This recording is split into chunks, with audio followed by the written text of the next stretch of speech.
ಅಂದರೆ ವಿಧಾನಸೌಧದಲ್ಲಿ ಮಾತಾಡಬೇಕಾದಂಥ ಮಾತುಗಳನ್ನೇ ಬೇರೆ, ಇಲ್ಲಿ ಸಿಡಿ ರಾಜಕಾರಣ ಆಗಿಬಿಡ್ತಾ ಅಂತ. ಸರ್ ಈ ರಾಜಕೀಯ ಅನ್ನೋದು ಬ್ಲ್ಯಾಕ್ ಮೇಲ್ ಮಟ್ಟಕ್ಕೆ ಬಂದಿದೆ ಸರ್. ಯಾವುದೋ ಗೂಳಿ ಥರ ನೀವುಗಳು ಸಿಕ್ಸಿಗೆ ಎಲ್ಲ ಯಾವುದೋ ಹೊಲಕ್ಕೆ ನುಗ್ಗೋದು, ಎಲ್ಲೋ ಮೇವು ತಿನ್ನೋದು, ಎಲ್ಲೋ ಸಗಣಿ ಹಾಕೋದು,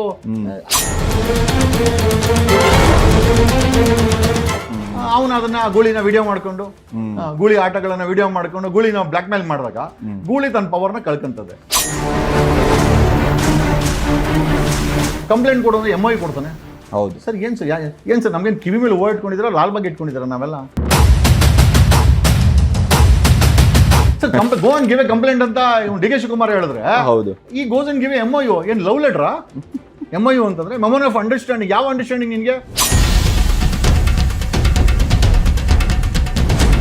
ಎಲ್ಲರೂ ಕೇಳ್ತಾರೆ ಜೈಲ್ಗೆ ಹೋಗಿ ಬಂದ್ಮೇಲೆ ಇದೆಲ್ಲ ಬೇಕಾ ಅಂತ. ಸರ್ ಯಾಕೆ ಬೇಡ?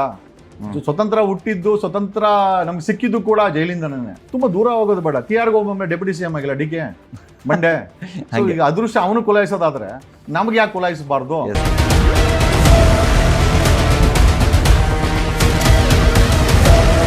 ಪರಮೇಶ್ ಕಂಟ್ರೋಲ್ ಮಾಡಕ್ಕಾಗುತ್ತಾ ಇಲ್ಲ ಗೊತ್ತಿಲ್ಲ.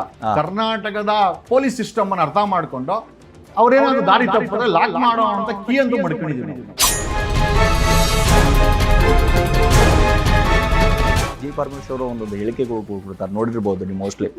ಅದು ತನಿಖೆ ಆಗ್ತಾ ಇದೆ, ಇನ್ನು ಮುಂದುವರಿತಾ ಇದೆ, ಕಾದು ನೋಡ್ಬೇಕಾಗಿದೆ. ಅದು ನನ್ನ ಗಮನಕ್ಕೆ ಬಂದಿಲ್ಲ. ರಿಟೈರ್ಮೆಂಟ್ ಆಗೋ ಸಮಯದಲ್ಲಿ ಬಲವಂತಕ್ಕೆ ಬಂದು ಕುರ್ಚಿಲಿ ಕೂತ್ಕೊಂಡು ಕುರ್ಚಿನ ಬಿಸಿ ಮಾಡ್ಕೊಂಡು ನಡೆಯಕ್ಕಾಗಲ್ಲ, ಓಡಾಡಕ್ಕಾಗಲ್ಲ, ಸ್ಟೇಟ್ಮೆಂಟ್ ಕೊಡಕ್ಕಾಗಲ್ಲ, ಇಂಟೆಲಿಜೆನ್ಸ್ ರಿಪೋರ್ಟ್ ತಗೊಳಕ್ಕಾಗಲ್ಲ, ಒಂದು ಗತ್ತಾಗಿ ಒಂದು ಅವ್ರಿಗೆ ಆರ್ಡರ್ ಮಾಡಕ್ಕಾಗಲ್ಲ. ಸರ್ ರಾಜೀನಾಮೆ ಕೊಟ್ಟು ಮನೇಲಿ ಇರ್ತೀರಿ. 93 ದಿನಗಳ ನಂತರ ಹೊರಗಡೆ ಬರ್ತೀರಾ. ಹೊರಗಡೆ ಬಂದ ನಂತರ ಒಂದು ಫೇಸ್ಬುಕ್ಕಲ್ಲಿ ಪೋಸ್ಟ್ ಹಾಕ್ತೀರಾ, ಹೋರಾಟಗಾರ ಮತ್ತೆ ಬಂದ ಅನ್ನುವಂಥ ರೀತಿಯಲ್ಲಿ. ಅದೊಂದು ಎಚ್ಚರಿಕೆನಾ ಅಥವಾ ಸಂದೇಶನ ಅಂತ ಇಲ್ಲಿ? ದುಷ್ಟರಿಗೆ ಎಚ್ಚರಿಕೆನೇ ಸರ್ ಇದು. ಪೊಲೀಸ್ ಆಗಿರ್ಬೋದು, ಪೊಲಿಟಿಷಿಯನ್ ಆಗಿರ್ಬೋದು, ಒಬ್ಬ ಸರ್ಕಾರಿ ನೌಕರ ಆಗಿರ್ಬೋದು, ನಾನ್ ಆಗಿರ್ಬೋದು, ರೌಡಿ ಆಗಿರ್ಬೋದು. ಸೊ ಎಚ್ಚರಿಕೆ ಅಂತೂ ರಾಜಕಾರಣಿ ಮುಖ ಹಾಕೊಂಡು ನಟ್ಟು ಬೋಲ್ಟು ಟೈಟ್ ಅಂತ ಮಾಫಿಯಾ ರೀತಿ ಉತ್ತರ ಕೊಡೋನ್ಗೂ ಎಚ್ಚರಿಕೆನೇ. ಯಾಕೆ ಬರ್ಬೇಕು ಮೇಕೆದಾಟು ನೀರು? ನಮ್ಗೆ ಯಾಕೆ ಬೇಕಾಗಿದೆ?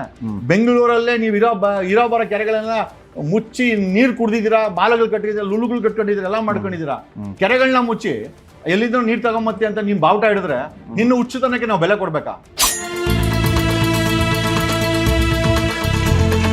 Brand Bengaluru sir, brand Bengaluru ಅಂದ್ರೆ ಕಾಲು ಗಂಟೆ ಮಳೆ ಬಂದಾಗ ಬ್ರ್ಯಾಂಡ್ ಬೆಂಗಳೂರು ಅಂತಂದ್ರೆ ನಿಜವಾಗ್ಲೂ ಸರ್ ಅದೇ ನೀರಲ್ಲಿ ಮುಳುಗಿಸಿ ಎಬ್ಬರಿಸ್ಬೇಕು. ಯಾವನ್ ಬ್ರ್ಯಾಂಡ್ ಬೆಂಗಳೂರು ಅಂತ ನೋಡ್ರೆ ಅವನ್ನ ಅದೇ ಕೊಳಚೆ ನೀರಲ್ಲಿ ಮುಳುಗಿಸಿ ಏಳಿಸ್ಬೇಕು.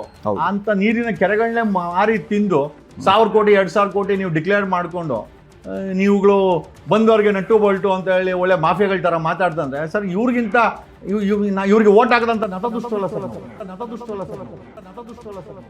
ನಾನು ನುಂಗ್ತೀನಪ್ಪ, ನೀನು ಎಲ್ಲರೂ ನುಂಗಣ್ಣ ಆಗ್ಬಿಟ್ರೆ ಸರ್ ಕೊಡೋರು ಯಾರು? ಈ ಸರ್ ಕೊಡೋನೇ ದೊಡ್ಡವನು ಸರ್. ಮೇಲೆ ಒಂದು ಶಕ್ತಿ ಇದೆ, ಅದನ್ನ ದೇವರು ಅಂತಾರೆ, ಒಬ್ರು ಅಲ್ಲ ಅಂತಾರೆ. ಸರ್ ಅವ್ನು ಕೊಡ್ತಾನೆ, ಅದಕ್ಕೋಸ್ಕರ ಅವ್ನು ದೊಡ್ಡವನು. ಒಬ್ಬ ಕ್ಯಾಬಿನೆಟ್ ಮಿನಿಸ್ಟರ್ 47 ಕೇಸ್ 50 ಕೇಸ್ ಇರೋನು 180 ಕೋಟಿನಲ್ಲಿ ಜೈಲ್ಗೆ ಹೋಗಿ ಕೂತ್ಕೊಂಡ್ರೆ ED ಕೇಸಲ್ಲಿ. ಸರ್ ಅದು ಕ್ಯಾಬಿನೆಟ್ ಮಾಫಿಯಾನ? ಅದು ಅಂದ್ರೆ ನೀನ್ ಮಾಫಿಯಾನ ಅಥವಾ ನೀನ್ ಮಾಫಿಯಾ ನಡೆಸ್ತಾ ಇದ್ದೆ ಕರ್ನಾಟಕದಲ್ಲಿ? ಯಾಕೆ ಕೇಳಬಾರ್ದು?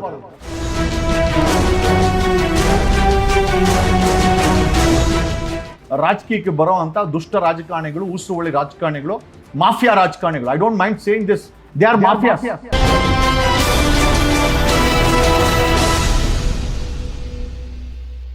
ತುಂಬ ಅಂತಂದರೆ ರಾಜಕಾರಣ ಹೆಂಗಾಗ್ಬಿಟ್ಟಿದೆ ಅಂತಂದರೆ ಸಿಡಿ ರಾಜಕಾರಣ ನೋಡಿ. ವಿಧಾನಸೌಧದಲ್ಲೇ ಧ್ವನಿ ಎದ್ಬಿಟ್ರು ರಾಜಣ್ಣ.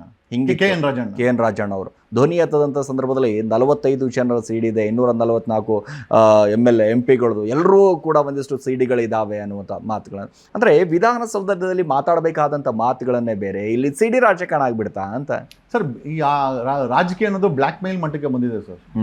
ವೈಯಕ್ತಿಕ ವಿಚಾರಗಳನ್ನ ಇಟ್ಕೊಂಡು ಈಗ ಅವರ ವೈಯಕ್ತಿಕ ವಿಚಾರಗಳನ್ನು ನಾನು ಮಾತಾಡಬಾರ್ದು, ಯಾರೂ ಮಾತಾಡಬಾರ್ದು. ಹೌದು. ಬಟ್ ಒಬ್ಬ ಜವಾಬ್ದಾರಿ MLA, minister, CM, PM, MP ಆದಾಗ ನಿಮ್ಮ ಮೇಲೆ ಸಾರ್ವಜನಿಕ ಜವಾಬ್ದಾರಿ ಇರ್ತದೆ.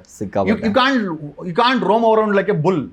ಯಾವ್ದೋ ಗೂಳಿ ತರ ನೀವುಗಳು ಸಿಕ್ಸಿಗೆ ಎಲ್ಲ ಯಾವ್ದೋ ಹೊಲಕ್ಕೆ ನುಗ್ಗೋದು, ಎಲ್ಲೋ ಮೇವು ತಿನ್ನೋದು, ಎಲ್ಲೋ ಸಗಣಿ ಹಾಕೋದು, ಈ ಕೆಲಸ ಆಗ್ಬಾರ್ದು ಸರ್. ಇದು ರಾಜಕೀಯದಲ್ಲಿ ಬಂದಾಗ ಅದನ್ನ ಗುಳಿಗೆ ಕಟ್ಟಕ್ಕೆ ಒಬ್ಬ ಇರ್ತಾನೆ.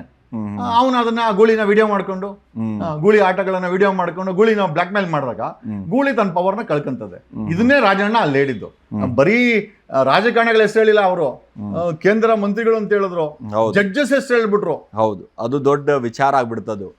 ಈಗ ಆ ಜಾಗದಲ್ಲಿ ಅಷ್ಟೆಲ್ಲ ವಿಚಾರ ಹೇಳಿದ್ಮೇಲೆ ಅದು ಮುಂದುವರಿಬೇಕಾಯ್ತು. ಕಾಂಗ್ರೆಸ್ ಕೇಳಿದ್ರಲ್ಲ ಕಾಂಗ್ರೆಸ್ ಏನಾಗಿದೆ ಅಂತ, ಯಾಕೆ ಸಿದ್ದರಾಮಯ್ಯ ನಾವು ಲೈಕ್ ಮಾಡಲ್ಲ ಅಂದ್ರೆ, ಕೆ ಎನ್ ರಾಜಣ್ಣ ಎಲ್ಲರಿಗೂ ಗೊತ್ತಿದೆ ಸಿದ್ದರಾಮಯ್ಯ ಶಿಷ್ಯ. ಆಯ್ತಾ, ಸಿದ್ದರಾಮಯ್ಯ ಗೆರೆ ದಾಟಲ್ಲ ಅಂತ ವ್ಯಕ್ತಿ ಸೆಷನ್ ನಲ್ಲಿ ಆನ್ ರೆಕಾರ್ಡ್ ಹೇಳಿ ತದನಂತರ ನುರ್ಚ್ಕೊಳೋದಿದೆಯಲ್ಲ, ನಾನು ಏನೋ ಕಂಪ್ಲೇಂಟ್ ಕೊಡೋದು MOI ಕೊಡ್ತಾನೆ.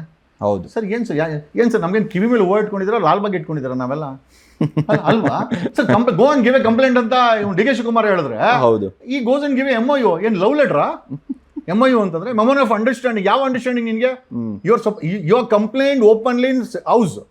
ನೀವು ಹೋಗಿ ನಿನಗೆ ದಮ್ಮು ತಾಕತ್ತು ಇದ್ರೆ ಅದೇ ವಿಚಾರನ ಹೋಗಿ ಕಂಪ್ಲೇಂಟ್ ಕೊಡ್ಬೇಕಾಗಿತ್ತು. SIT ಫಾರಂ ಮಾಡಿದ್ರು, ನೀನ್ ಸಹಕಾರ ಮಾಡ್ಬೇಕಾಗಿತ್ತು. ಏನ್ ದಾಖಲೆ ಇದೆ ಅಂತ ಹೇಳಿದಂತ ವ್ಯಕ್ತಿ ಅಂದ್ರೆ, ಒಬ್ಬ ಸೆಷನ್ ಅಲ್ಲಿ ಆ ದೇವಸ್ಥಾನದಲ್ಲಿ ಸುಳ್ಳು ಹೇಳ್ದೋ ನಿಜ ಹೇಳ್ದೋ ಜನರ ದಿಕ್ಕಂತೂ ತಪ್ಪಿಸ್ದ ಪಕ್ಕ. ಈ ವಯಸ್ಸಲ್ಲಿ, ಈ ಇಳಿ ವಯಸ್ಸಿನಲ್ಲಿ ಜನರ ದಿಕ್ಕನ್ನು ತಪ್ಪಿಸ್ದ. ಆಮೇಲೆ ಹೇಳೋದ ಮೇಲೆ ತಂದು ಕೊಡ್ಬೇಕಾಗಿತ್ತು. ಇಲ್ಲ ಅಂದ್ಮೇಲೆ ಮುಚ್ಕೊಂಡು ಇರ್ಬೇಕಾಗಿತ್ತು ಬಾಯನ್ನ. ಎರಡೂ ಮಾಡಿದ್ರಂತ ಈ KN ರಾಜಣ್ಣ. ಇಲ್ಲ ಇದ್ದು ಏನಾದ್ರು ಆದ್ಮೇಲೆ ಆಮೇಲೆ ಏನೋ ಮುಚ್ಚಿಸ್ಬಿಟ್ರ ಪ್ರೆಷರ್ ಗೀಜರ್ ಹಾಕಿ, ಅದು ಕೂಡ ಯಾಕಂದ್ರೆ ರಾಜಕಾರಣದಲ್ಲಿ ಯಾವುದು ಸುಲಭ ಅಲ್ಲ ಅಲ್ವಾ? ಎಲ್ಲ ಸೇರಿ ನಮಗ್ ಬಂದ್ ಮಾಹಿತಿ ಅಂದ್ರೆ, ಈ ಕಡೆ ಸದಾಶಿವನವ್ರ ಕಡೆ ಇದು ಗನ್ನನ್ ತೋರಿಸಿದಂತ ಲೆವೆಲ್ ಅಂತೆ. ಸದಾಶಿವನವರ ಇದನ್ನೆಲ್ಲ ಮಾಡಿದೆ, ಸದಾಶಿವನಗರದಲ್ಲಿ ಒಬ್ಬ ರಾಜಕಾರಣಿ ಮಾಡಿದ್ದಾನೆ ಅನ್ನೋದು ಇದು ಬಹಿರಂಗ ಚರ್ಚೆ. ಕಾರಣಾಂತರಗಳಿಂದ ಬೈದಿದ್ದ ಯಾರು ಹೆಸರು ಹೇಳಿಲ್ಲ, ಅಷ್ಟು ಬಿಟ್ರೆ ಇವನೇ ಮಾಡಿದಾನೆ, ಇನ್ನೇನು ಮಾಡಿಸಿದ್ದ 2021ರಲ್ಲಿ ಅಂತೇಳಿ ಈ ಚರ್ಚೆ ಶುರುವಾಯ್ತು.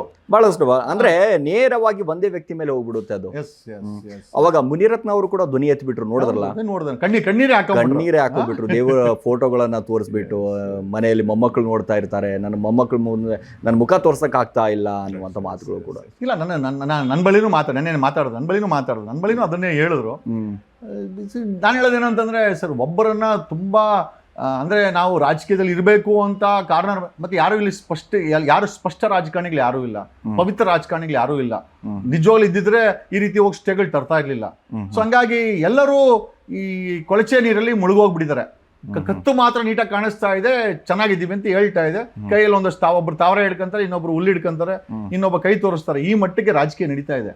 ಬಟ್ ನಿಜವಾಗಲೂ ಜನರ ಪರವಾಗಿ ಕೆಲಸ ಮಾಡುವಂತ ರಾಜಕಾರಣಿಗಳು ಇಲ್ಲ ಸರ್ ಕರ್ನಾಟಕದಲ್ಲಿ. ಹಾಗಾಗಿ ನನ್ನ ಧ್ವನಿ ಎಲ್ಲರೂ ಕೇಳ್ತಾರೆ, ಜೈಲಿಗೆ ಹೋಗಿ ಬಂದ್ಮೇಲೆ ಇದೆಲ್ಲ ಬೇಕಾ ಅಂತ. ಸರ್, ಯಾಕೆ ಬೇಡ? ಸ್ವತಂತ್ರ ಹುಟ್ಟಿದ್ದು, ಸ್ವತಂತ್ರ ನಮ್ಗೆ ಸಿಕ್ಕಿದ್ದು ಕೂಡ ಜೈಲಿಂದನೇ. ಆ ಜೈಲಿಗೆ ಹೋದಾಗೇನೆ ಅಲ್ಲಿನ ಹೋರಾಟಗಾರರು ಸಿಕ್ಕಿದ್ದು. ಜೈಲಲ್ಲಿ ಧರ್ಮದ ವಿಚಾರ ಬಂದಾಗ ಕೃಷ್ಣ ಜೈಲಲ್ಲಿ ಹುಟ್ಟ ಅಂತ ಹೇಳ್ತಾನೆ. ಜೈಲ್ ಅನ್ನೋದು ಜೀವನ ಚೇಂಜ್ ಮಾಡಿದೆ ಸರ್. ಬದಲಾವಣೆ ತುಂಬಾ ದೂರ ಹೋಗೋದು ಬೇಡ. TR ಹೋಗ್ಬಂದ್ರೆ ಡೆಪ್ಯೂಟಿ CM ಆಗಿಲ್ಲ DK ಮಂಡೆ. ಈಗ ಅದೃಷ್ಟ ಅವನು ಕುಲಾಯಿಸೋದಾದ್ರೆ ನಮ್ಗೆ ಯಾಕೆ ಕುಲಾಯಿಸಬಾರ್ದು? ನಾನು ನಿಜವಾಗಿ ಜೈಲಿಗೆ ಹೋಗಿ ಬಂದೀನಿ, CM ಯಾಕೆ ಆಗ್ಬಾರ್ದು? ಯಾಕೆ ಅಟ್ಲೀಸ್ಟ್ ಆಗ್ತೇ ಹೋಗ್ಬಿಡ್ತೀವಿ, ಯಾಕೆ ಹೇಳ್ಬಾರ್ದು? ಯಾರಪ್ಪನ ಆಸ್ತಿ ಅದು? ನಿಜವಾಗ್ಲು ಅಲ್ವಾ? ಸ್ವತಂತ್ರ, ವಾಕ್ ಸ್ವತಂತ್ರ. ನನಗೂ ಯಾವ್ದೋ ಒಂದು ಪಕ್ಷದ ಅಧ್ಯಕ್ಷ ಮಾಡ್ಬೋದು ನಾಳೆ ದಿವಸ, ನಾನು ಟಿಕೆಟ್ ಕೊಡೋಣ ಆಗ್ಬೋದು. ವೈ ನಾಟ್ 8,500 ಜನ ವೋಟ್ ಹಾಕಿದವ್ರು ನನಗೆ 2019 ಹುಚ್ಚರ ಅವರು ಅಲ್ವಾ? ಅವತ್ತು ಏನೂ ಆಗಲ್ಲ ಅಂದ್ರೂ ಕೂಡ 8,500 ವೋಟ್ ಹಾಕಿದ್ದಾರೆ ಅಂತಂದ್ರೆ ನಮ್ಮಲ್ಲಿ ಏನೋ ಒಂದು ನಾಯಕತ್ವ ನೋಡಿದ್ದಾರೆ. ನಾವು ನಿಮ್ಮಷ್ಟು ಬೆಳೆದ ರಾಜಕಾರಣಿಗಳು ಅಂತೂ ಅಲ್ಲ, ಬಟ್ ಬೆಳಿಲಿಕ್ಕೆ ಅರ್ಹತೆ ಇರುವಂತ ಎಲ್ಲಾ ರಾಜಕೀಯ ನನ್ನಲ್ಲಿ ಇದೆ. ಎಲ್ಲದಕ್ಕಿಂತ ಹೆಚ್ಚಾಗಿ ಪೊಲೀಸ್ ಫೋರ್ಸ್ ಅನ್ನ ಗ್ರಿಪ್ ಅಲ್ಲಿ ಇಟ್ಕೊಂಡಿದ್ದೀನಿ. ಒಬ್ಬ ಪರಮೇಶ್ ಕಂಟ್ರೋಲ್ ಮಾಡಕ್ಕಾಗುತ್ತಾ ಇಲ್ಲ ಗೊತ್ತಿಲ್ಲ. ಕರ್ನಾಟಕದ ಪೊಲೀಸ್ ಸಿಸ್ಟಮ್ ಅನ್ನು ಅರ್ಥ ಮಾಡ್ಕೊಂಡು ಅವ್ರೇನಾದ್ರು ದಾರಿ ತಪ್ಪಿದ್ರೆ ಲಾಕ್ ಮಾಡೋ ಅಂತ ಕೀ ಅಂತೂ ಮಾಡ್ಕೊಂಡಿದೀವಿ ನಾವು. ಹಂಗಾಗಿ ನಾವು ಯಾರಿಗೂ ಹೆದರ್ಬೇಕಾಗಿಲ್ಲ. ಅಂದ್ರೆ ಏನೇ ಘಟನೆಗಳಾದಂಥ ಸಂದರ್ಭದಲ್ಲಿ G. ಪರಮೇಶ್ವರ್ ಒಂದೊಂದು ಹೇಳಿಕೆಗಳು ಕೊಡ್ತಾರೆ, ನೋಡಿರ್ಬೋದು ನೀವು ಮೋಸ್ಟ್ಲಿ. ಅದು ತನಿಖೆ ಆಗ್ತಾ ಇದೆ, ಇನ್ನು ಮುಂದುವರಿತಾ ಇದೆ, ಕಾದು ನೋಡಬೇಕಾಗಿದೆ. ಅದು ನನ್ನ ಗಮನಕ್ಕೆ ಬಂದಿಲ್ಲ. ಇದು ಗೃಹ ಸಚಿವರವರ ಹೇಳಿಕೆಗೆ ಒಂದಿಷ್ಟು ಅವರ ಸಚಿವ ಸ್ಥಾನಕ್ಕೆ ಅಥವಾ ಈ ಕರ್ನಾಟಕ ಜನತೆಗೆ ಹೇಳಬೇಕಾದಂಥ ಮಾತುಗಳಾದ್ರೆ ಏನೋ, ಭರವಸೆಗಳಾದ್ರು, ಇವೆಲ್ಲ ನೋಡಿದಾಗ ಏನು ಅನ್ಸುತ್ತೆ ನಿಮಗೆ? ಸರ್, ಇದು ಅಂಬರೀಷ್ ಅವ್ರದ್ದು ಒಂದು ಫಿಲ್ಮ್ ಇದೆ, ಅಂಬಿ ನಿನಗೆ ವಯಸ್ಸಾಯ್ತು ಅಂತ. ಅರ್ಥ ಏನು ಅಂತಂದ್ರೆ, ರಿಟೈರ್ಮೆಂಟ್ ಆಗೋ ಸಮಯದಲ್ಲಿ ಬಲವಂತಕ್ಕೆ ಬಂದು ಕುರ್ಚಿಲಿ ಕೂತ್ಕೊಂಡು ಕುರ್ಚಿನ ಬಿಸಿ ಮಾಡ್ಕೊಂಡು ನಡೆಯಕ್ಕಾಗಲ್ಲ, ಓಡಾಡಕ್ಕಾಗಲ್ಲ, ಸ್ಟೇಟ್ಮೆಂಟ್ ಕೊಡಕ್ಕಾಗಲ್ಲ, ಇಂಟೆಲಿಜೆನ್ಸ್ ರಿಪೋರ್ಟ್ ತಗೊಳಕ್ಕಾಗಲ್ಲ, ಒಂದು ಗತ್ತಾಗಿ ಒಂದು ಅವ್ರಿಗೆ ಆರ್ಡರ್ ಮಾಡೋಕ್ಕಾಗಲ್ಲ ಅಂದಮೇಲೆ ಸರ್ ರಾಜೀನಾಮೆ ಕೊಟ್ಟು ಮನೇಲಿ ಇರಬೇಕು. ಈ ಬಲವಂತದ ರಾಜಕಾರಣ, ಬಲವಂತದ ಸೀಟು ಜಾತಿ ಧರ್ಮದ ಹೆಸರಲ್ಲಿ ಹಿಂಗಾಗ್ಬಿಟ್ಟಿದೆ ಸರ್, ಹಿಂಗಾಗ್ಬಿಟ್ಟಿದೆ. ಮನೆ ನೋಡಿ, ಬಿಹಾರಲ್ಲಿ ಚುನಾವಣೆಗೆ ಮಲ್ಲಿಕಾರ್ಜುನ ಖರ್ಗೆ, ರಾಹುಲ್ ಗಾಂಧಿ ಅವರೆಲ್ಲ ಹೋಗಿದ್ದಾರೆ ಸರ್, ಜನನೇ ಬರಲಿಲ್ಲ. What does it mean? People are either rejecting Congress or its leadership. Yes. ಅಲ್ಲಿ ಬಂದ ಖರ್ಗೆ ರಾಹುಲ್ ಗಾಂಧಿ ಜವಾಬ್ದಾರಿ ಬರಬೇಕು. ಇವರು ಡೆಲ್ಲಿಗೆ ಹೋಗಿ ವಾಪಸ್ ಏನ್ ಮಾಡಿದ್ರು ಅಂತಂದ್ರೆ, ಯಾರು ಆರ್ಗನೈಸ್ ಮಾಡಿದ ನೋಡಿ ಕಾಂಗ್ರೆಸ್ ಅನ್ನ, ಅವನೇ ಕಿತ್ ಬಿಸಾಕವ್ರೆ. ನೀನ್ ಜನ ಕರ್ಕೊಂಬರಕ್ಕಾಗಿಲ್ಲ ಅಂತ. ಅಲ್ಲ ರೀ, ಜನ ಕರ್ಕೊಂಬರೋ ರೀತಿಯಲ್ಲಿ ನೀವು ಲೀಡರ್ಗಳು ಇದ್ರೆ ಕರ್ಕೊಂಬರೋ ಅವಶ್ಯಕತೆನೇ ಇಲ್ಲ. ಜನನ ಕರ್ಕೊಂಬಂದಿಲ್ಲ ಅಂತ ಬಿಹಾರ ವಿಚಾರದಲ್ಲಿ ಖರ್ಗೆ ಮತ್ತೆ ರಾಹುಲ್ ಗಾಂಧಿ ಅಲ್ಲಿನ ಇನ್ಚಾರ್ಜ್ ನೀನು you are suspended from the party ಅಂತ ನೀವು ರಾಜೀನಾಮೆ ಕೊಡ್ಬೇಕು. ಖರ್ಗೆ ಮತ್ತೆ ರಾಹುಲ್ ಗಾಂಧಿ ನನ್ಗೆ ಯೋಗ್ಯತೆ ಇಲ್ಲ, ಕಾಂಗ್ರೆಸ್ ನಮ್ಮ ಅಪ್ಪನ ಮನೆ ಆಸ್ತಿ ಅಲ್ಲ, ಸಾಕು ವಂಶರಾಜಕಾರಣಿ. ರಾಹುಲ್ ಗಾಂಧಿ ಮನೇಲಿ 3 ಜನ ಪ್ರೈಮ್ ಮಿನಿಸ್ಟರ್ ಆಗವ್ರೆ, ಬೇರೆ ಪಕ್ಕದ ಮನೆಯನ್ನು ಯಾರನ್ನ ಒಬ್ಬರು ಮಾಡ್ಬೇಕನ್ನೋ ಮನಸ್ಥಿತಿ ಅವನಿಗೂ ಇರಬೇಕು. ಖರ್ಗೆ ಅವರು ಅಷ್ಟೇ, ಹಳ್ಳಿಯಿಂದ ಡೆಲ್ಲಿಗೆ ಹೋದ್ರು, ಮಗ ಮಿನಿಸ್ಟ್ರು, ಈ ಅಪ್ಪ ಇನ್ಚಾರ್ಜು, ಆದ್ರೂ ಜನ ಬರಲ್ಲ ಅಂತಂದ್ರೆ ನಾನು ಇದೇ ಹೇಳಿದ್ರಲ್ಲ, ಇದರ್ your saturated are people are rejecting. Accept ಮಾಡ್ಕೊಳ್ಳಿ, ರಾಜೀನಾಮೆ ಕೊಡಿ, ಅವನ ಕುಣಿಸಿ, ಪರವಾಗಿಲ್ಲ. ಡಿಪ್ರೆಸ್ ಕ್ಲಾಸನ್ನೇ ಕುಣಿಸಿ, ನಮ್ಗೇನು ಸಮಸ್ಯೆ ಇಲ್ಲ. We want that to happen. ನಮ್ಗೆ ಡಿಪ್ರೆಸ್ ಕ್ಲಾಸ್ ಬರ್ಬೇಕಲ್ಲಿ. ನಮ್ದು ಅದೇ ವಿಚಾರ ಇದೆ. ಆ ಹೊಟ್ಟೆ ತುಂಬಿರೋ ಡಿಪ್ರೆಸ್ ಕ್ಲಾಸ್ ಅಲ್ಲ, ನಿಜವಾಗ್ಲೂ ಅವನಿಗೆ ತಾಕತ್ತಿರುವಂತ ಡಿಪ್ರೆಸ್ ಕ್ಲಾಸ್ ಕರ್ಕೊಂಡ್ಬಂದು ಕುಣಿಸಿ. Why not? ಇದು ನಮ್ಮ ಪ್ರಶ್ನೆ ಸರ್. ಎಸ್ ಸರ್, 93 ದಿನಗಳ ನಂತರ ಹೊರಗಡೆ ಬರ್ತೀರಾ. ಹೊರಗಡೆ ಬಂದ ನಂತರ ಒಂದು ಫೇಸ್ಬುಕ್ಕಲ್ಲಿ ಪೋಸ್ಟ್ ಹಾಕ್ತೀರಾ, ಹೋರಾಟಗಾರ ಮತ್ತೆ ಬಂದ ಅನ್ನುವಂಥ ರೀತಿಯಲ್ಲಿ. ಅದೊಂದು ಎಚ್ಚರಿಕೆನಾ ಅಥವಾ ಸಂದೇಶನ ಅಂತ ಇಲ್ಲಿ? ಸರ್, ದುಷ್ಟರಿಗೆ ಎಚ್ಚರಿಕೆನೇ ಸರ್ ಇದು. I always warn. ಅವ್ನು ಪೊಲೀಸ್ ಆಗಿರ್ಬೋದು, ಪೊಲಿಟಿಷಿಯನ್ ಆಗಿರ್ಬೋದು, ಒಬ್ಬ ಸರ್ಕಾರಿ ನೌಕರ ಆಗಿರ್ಬೋದು, ಡಾನ್ ಆಗಿರ್ಬೋದು, ರೌಡಿ ಆಗಿರ್ಬೋದು. ಸೊ ಎಚ್ಚರಿಕೆ ಅಂತೂ ಗ್ಯಾರಂಟಿ ನನ್ನ. ಅಥವಾ ರಾಜಕಾರಣಿ ಮುಖ ಹಾಕೊಂಡು ನಟ್ಟು ಬೋಲ್ಟು ಟೈಟ್ ಅಂತ ಮಾಫಿಯಾ ರೀತಿ ಉತ್ತರ ಕೊಡೋನ್ಗೂ ಎಚ್ಚರಿಕೆನೇ. ಸೊ ನಾವ್ಯಾರು ಸರ್ ಏನೋ ಓಟ್ ಎತ್ಕೊಂಡು ಸದಾಶಿವನರ್ಗೆ ಹೋಗಿ ಅವ್ರ ಮನೇಲಿ ಹಾಕಿಲ್ಲ ಸರ್. ಅವರಾಗ ಅವ್ರು ಹುಡ್ಕೊಂಬಂದು ನಾನು ಯೋಗ್ಯನಪ್ಪ, ನನ್ಗೆ ಓಟ್ ಹಾಕಿ ಅಂದಾಗ, ಅದೇ ಫಿಲಮ್ ಇಂಡಸ್ಟ್ರಿ ಪಕ್ಕದಲ್ಲಿ ನಿಂತ್ಕೊಂಡು ಓಟ್ಗಳು ಕೇಳಿದಾಗ ವಿಧಿ ಇಲ್ದಾಗ ಜನ ಹಾಕಿರೋಂಥ ಓಟನ್ನ ಮರ್ಯಾದೆ ಕಾಪಾಡ್ಕೊಳ್ಬೇಕೆ ಹೊರತು ನಟು ಬೋಲ್ಟು ಟೈಟ್ ಮಾಡ್ಬಿಡ್ತೀನಿ ಅಂತಂದ್ರೆ ಇದೇ ಡಿ ಕೆ ಶಿವಕುಮಾರ್ ಪ್ರಬಲ ವಿರೋಧ ಇದೆ ನಮ್ಗದು. ಯಾಕಂದ್ರೆ ನಾನು ಬಿಗ್ ಬಾಸ್ಗೆ ಹೋಗಿ ಬಂದ್ಮೇಲೆ ಚಿತ್ರೋದ್ಯಮಕ್ಕೂ ಅಥವಾ ಈ ಫಿಲಮ್ ಇಂಡಸ್ಟ್ರಿಗೂ ನನಗೂ ಒಂದು ನಂಟಿದೆ, ಒಂದು ಸಣ್ಣ ಊಗಿದೆ. ನೀನ್ ಮಾಡೋ ಯಾವ್ದೋ ಕಿತ್ತೋಗಿದ್ ರಾಜಕೀಯಕ್ಕೆ, ಯಾವ್ದೋ ಮೇಕೆದಾಟ ಕೆಲ್ಸಕ್ಕೆ ನಿನಗೆ ಚಿತ್ರೋದ್ಯಮದವ್ರು ಬರ್ಲಿಲ್ಲ ಅಂತ ನೀನ್ ಕರೆ ಹೋಗಿದ್ದೆ ಎಲ್ಲ ಬಂದಿಲ್ಲ. ಆಮೇಲೆ ಇಷ್ಟಕ್ಕೂ ಯಾಕೆ ಬರ್ಬೇಕು ಮೇಕೆದಾಟ ನೀರ್? ನಮ್ಗೆ ಯಾಕೆ ಬೇಕಾಗಿದೆ? ಬೆಂಗಳೂರಲ್ಲೇ ನೀವು ಇರೋ ಬರೋ ಕೆರೆಗಳನ್ನ ಮುಚ್ಚಿ ನೀರ್ ಕುಡ್ದಿದ್ದೀರಾ, ಬಾಲಗಳು ಕಟ್ಟಿದ್ದೀರಾ, ಲುಲುಗಳು ಕಟ್ಕೊಂಡಿದ್ದೀರಾ, ಎಲ್ಲ ಮಾಡ್ಕೊಂಡಿದ್ದೀರಾ. ಕೆರೆಗಳನ್ನ ಮುಚ್ಚಿ ಎಲ್ಲಿಂದ ನೀರ್ ತಗೊಂಬತ್ತಿ ಅಂತ ನೀನ್ ಬಾವುಟ ಹಿಡಿದ್ರೆ ನಿನ್ನ ಹುಚ್ಚುತನಕ್ಕೆ ನಾವು ಬೆಲೆ ಕೊಡ್ಬೇಕಾ? ಆಮೇಲೆ ಇನ್ನೊಂದು ಸರ್, ಹಿಂಗೆ ಕತೆ ಹೆಂಗಾಗ್ಬಿಡಿದೆ ಅಂತಂದ್ರೆ, ಮನೇಲಿರೋ ಬಾವಿನ ಮುಚ್ಚಿ ಪಕ್ಕದ ಮನೇಲಿರೋ ತೊಟ್ಟಿಗೆ ನೀರ್ ಕೇಳೋ ಮಟ್ಟಕ್ಕೆ ಈ ಹೊಲಸು ರಾಜಕಾರಣಿಗಳು, ಈ ಊಸರು ಒಳ್ಳೆ ರಾಜಕಾರಣಿಗಳು ನಮ್ಮ ಜನರ ದಿಕ್ಕನ್ನ ತಪ್ಪಿಸ್ತಾ ಇದ್ದಾರೆ ಸರ್. Bengaluru is saturated. ಬಿಡಿಯೋದು ರಿವೈಸ್ ಮಾಸ್ಟರ್ ಪ್ಲಾನ್ 2015ಕ್ಕೆ ನಿಂತೋಗಿದೆ. ಇವ್ರ ಯೋಗ್ಯತೆ ಇಲ್ಲ. 2800 ಕಿಲೋಮೀಟರ್ ಏನೋ ಗೊತ್ತಿಲ್ಲ, 2800 ಪ್ರಾಪರ್ಟೀಸು ಸ್ಟಾಮ್ ವಾಟರ್ ಎನ್ಕ್ರೋಚ್ಮೆಂಟ್ ಆಗಿದೆ. ಮಳೆಗಾಲ ಇನ್ನೇನು ಶುರುವಾಗುತ್ತೆ ಸರ್, 15 ಶುರುವಾಗುತ್ತೆ ಸರ್. ಬೆಂಗಳೂರು 1/4 ಗಂಟೆ ಸರ್, 20 ನಿಮಿಷ ಮಳೆ ಬಂದ್ರೆ ಸರ್ 4 ಕಡೆ ನೀರು ನಿಂತ್ಕೊಂತದೆ. ಹೌದು ಸರ್, ಇವರ ದುರಾಸೆ sir. Brand Bengaluru sir, brand Bengaluru ಅಂದ್ರೆ 1/4 ಗಂಟೆ ಮಳೆ ಬಂದಾಗ ಬ್ರ್ಯಾಂಡ್ ಬೆಂಗಳೂರು ಅಂತಂದ್ರೆ ನಿಜವಾಗ್ಲೂ ಸರ್ ಅದೇ ನೀರಲ್ಲಿ ಮುಳುಗಿಸಿ ಎಬ್ಬರಿಸ್ಬೇಕು. ಯಾವ ಬ್ರ್ಯಾಂಡ್ ಬೆಂಗಳೂರು ಅಂತ ನೋಡ್ರೆ ಅವನ್ನ ಅದೇ ಕೊಳಚೆ ನೀರಲ್ಲಿ ಮುಳುಗಿಸಿ ಏಳಿಸ್ಬೇಕು, ಆವಾಗ ಬುದ್ಧಿ ಬರ್ತದೆ ರೀ ಸರ್. 15 ನಿಮಿಷ ಮಳೆ ಬಂದ್ರೆ ಬೆಂಗಳೂರಲ್ಲಿ 4 ಕಡೆ ನೀರು ನಿಂತ್ಕೊಳ್ಳುವಂತ ಪರಿಸ್ಥಿತಿ ಇದೆ. ಜನ ನಡ್ಗೋಗ್ಬಿಡ್ತಾರೆ ಮಳೆ ಬಂದ್ಬಿಟ್ರೆ. ಅಂದ್ರೆ ಭಯ ಬಿದ್ದುಬಿಟ್ಟವ್ರೆ ಜನ. ಏನಪ್ಪ, ಮಳೆ ಬಂದ್ರೆ ಸಾಕು ಎಲ್ಲ ಕೆರೆಗಳು ನುಂಗೋಗ್ಬಿಟ್ಟಿದಾವೆ. ಕೆರೆಗಳ ಇದ್ದ ಜಾಗದಲ್ಲಿ ಆ ದೊಡ್ಡ ಅಪಾರ್ಟ್ಮೆಂಟ್ ನಿಂತ್ಕೊಂಡು ಹೋಗ್ಬಿಟ್ಟಿದೆ. ಅಪಾರ್ಟ್ಮೆಂಟ್ ಕೆಳಗಡೆ ನೀರ್ ನುಗ್ಗೋಗ್ಬಿಡುತ್ತೆ. ಮಾಲುಗಳು ಕಟ್ಕೊಂಡವ್ರೆ, ಮನೆಗಳು ಕಟ್ಕೊಂಡವ್ರೆ, ಸ್ಟಾಮ್ ವಾಟರ್ಗಳ ಮುಚ್ಚಿ 1250 ಕೆರೆಗಳು ಬೆಂಗಳೂರಿನ ಆಸ್ತಿ ಮಾರು ನೀರು ತುಂಬಿ ಕುಡಿದಿದ್ದಾರೆ. ಬಂದಂತೆ ಯಾವುದೇ ಪಕ್ಷಗಳು ಅದ್ರ ಬಗ್ಗೆ ತನಿಖೆ ಮಾಡ್ತಾ ಇಲ್ಲ, ರಿಓಪನಿಂಗ್ ಸಿಸ್ಟಮ್ ಮಾಡ್ತಾ ಇಲ್ಲ ಸರ್.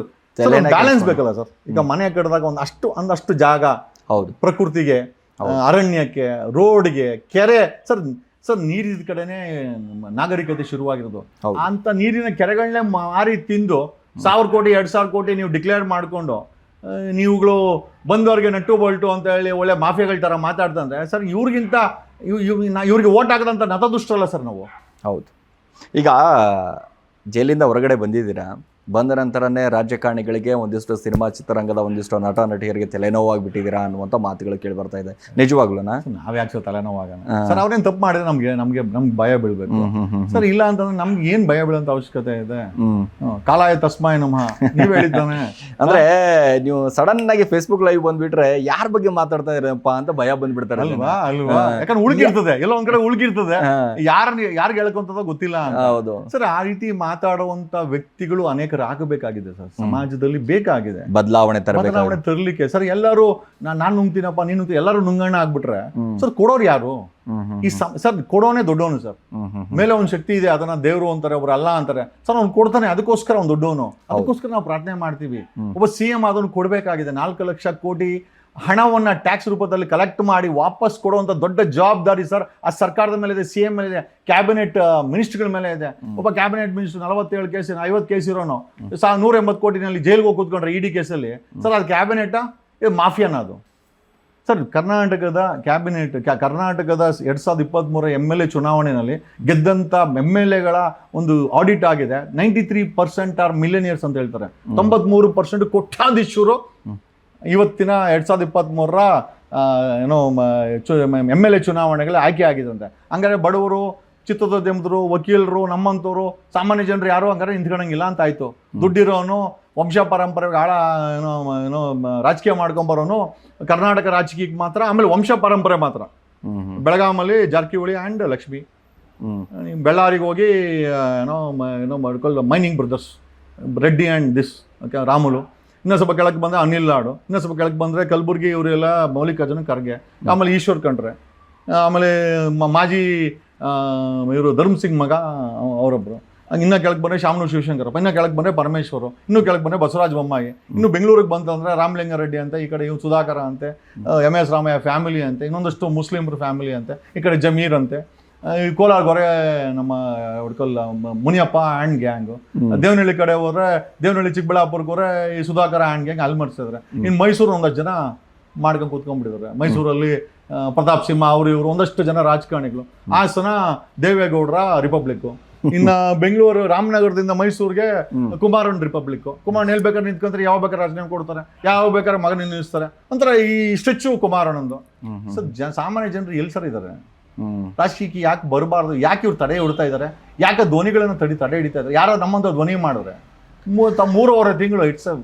3.5 ತಿಂಗಳು ವರ್ಷದಲ್ಲಿ ಅಂದ್ರೆ ಕಾಲ ಅರ್ಧ ಭಾಗ ತಗೊಂಡಾಗ ನಮ್ಮ ಜೈಲಲ್ಲಿ ಇಟ್ರೆ ಮತ್ತೆ ನೀನ್ ನನ್ನನ್ನು ಜೈಲಲ್ಲಿ ಇಡ್ಬೇಕಾರೆ 50% ಆರೋಪ ಬಂದಂತ DK ಶಿವಕುಮಾರ್ ಇಡು, ತನಿಖೆ ಮಾಡಿಸು. ತಾಕತ್ತಿಲ್ವಾ ನಿನಗೆ? ತಾಕತ್ತಿಲ್ವಾ ನಿನಗೆ? ಸರ್ಕಾರ ತಾಕತ್ತಿಲ್ವಾ? ಕೇಳೋರಿಲ್ವಾ ನಮ್ಮಲ್ಲಿ? ಎಲ್ಲದಕ್ಕೂ PL ಹಾಕ್ಬೇಕಾ? ಎಲ್ಲದಕ್ಕೂ ರಿಟ್ ಹಾಕಿ ಡೈರೆಕ್ಷನ್ಸ್ ಕೊಡಿಸ್ಬೇಕಾ? ಅಂದ್ರೆ ನೀನ್ ಮಾಫಿಯಾನಾ ಅಥವಾ ನೀನ್ ಮಾಫಿಯಾ ನಡೆಸ್ತಾ ಇದೆಯಾ ಕರ್ನಾಟಕದಲ್ಲಿ? ಯಾಕೆ ಕೇಳಬಾರ್ದು ಸರ್? ಆಮೇಲೆ ಏನ್ ಪ್ರಾಬ್ಲಮ್ ಸಾಲ್ವ್ ಮಾಡಿದೀರಾ? What is the problem you have solve? ಇಡೀ ರಾಜ್ಯ ಬಿಟ್ಟಾಕಿ ಸರ್. ಎತ್ತಿನೊಳೆ ಅಂತಾರೆ, ಇನ್ನು 100 ವರ್ಷ ಆದ್ರೂ ನೀರು ಕೊಡಲ್ಲ ಇವರು.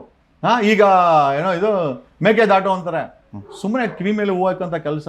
ಅದೇ ಹೇಳ್ತಾರಲ್ಲ, ಮನೆಯಲ್ಲಿರೋ ಬಾವಿನ ಮುಚ್ಚಾಕಿ ಬೇರೆ ಬಾವಿಗಳಿಂದ ನೀರು ತಗೊಂಬತ್ತೀವಿ ಅಂತೇಳಿ ಜನರಿಗೆ ಆಚೆ ತೋರಿಸಿ ರಾಜಕೀಯಕ್ಕೆ ಬರೋ ಅಂತ ದುಷ್ಟ ರಾಜಕಾರಣಿಗಳು, ಉಸುರುವಳಿ ರಾಜಕಾರಣಿಗಳು, ಮಾಫಿಯಾ ರಾಜಕಾರಣಿಗಳು. I don't mind saying this, they are mafias. ಹೆಚ್ಚಿನ ಸುದ್ದಿಗಳಿಗಾಗಿ ನಮ್ಮ ಚಾನೆಲ್ನ ಸಬ್ಸ್ಕ್ರೈಬ್ ಮಾಡಿ.